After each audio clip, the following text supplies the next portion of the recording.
Sir ஒரு பக்கம் பார்த்தோம் அப்படின்னா நிறைய நடிகர்கள் வந்து கம்பேக் கொடுக்குறத பார்த்துருப்போம். அதில் உதாரணத்துக்கு சொல்லலாம் திரு அருண் விஜய் அவர்கள் கொஞ்ச நாள் ஆள் காணோம். திடீர்னு வந்து என்ன இருந்தால் நடிக்கும்போது டோட்டலாக மாறிட்டார். அவருடைய ஃபிட்னஸ் எல்லாமே மாறி இன்னைக்கு ஒரு சக்ஸஸ்ஃபுல்லாக போயிட்டு இருக்காரு ஒரு கம்பேக் அப்புறம்.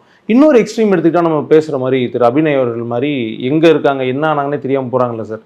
இது சினிமாவுடைய சாபமா இல்லை தங்களை தாங்களே சிதைச்சுக்கிறதுனால வரக்கூடிய விளைவா? இல்லை, அதுக்கு பேக்கப்புக்கு கரெக்டான ஆள் இருக்கணும். இங்கே தடுவாடுறப்ப அப்படி தாங்கி பிடிச்சி உங்களை கைட் பண்ணணும். தாங்கி பிடிச்சி உங்களை அப்படியே பேக்கப் பண்ணி உங்களை கொண்டு வந்துடணும். தடுமாறுறப்ப நீங்கள் பிடிக்காலும் கீழே வந்துடும். அது சினிமாவாக இருக்கட்டும், வாழ்க்கையாக இருக்கட்டும்.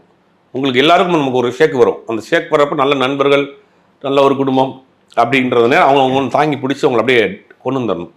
இவரை பொறுத்த வரைக்கும் இவருடைய குடும்ப வாழ்க்கையை பார்த்தா இவர் உங்கள் அம்மா மட்டும் தான் இருந்திருக்காங்க. பெருசாக ஃப்ரெண்ட் சர்க்கிள் அது மாதிரி இல்லை. தொடர்ந்து நடித்த படங்கள்லாம் தோல்வி.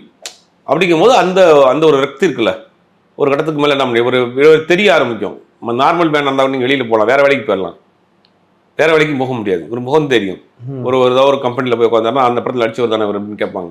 அதுவே ஒரு பெரிய உளவியல் ரீதியாக சிக்கலாயிரும். அப்படிங்கும்போது தனிமை முடக்கம் தான். இது வந்து என்ன செய்யும்னா உடலையும் மனசையும் சிதைச்சி விட்டுரும். அந்த வேலையை தான் இன்னைக்கு அபிநயிச்சிட்டு இருக்கு.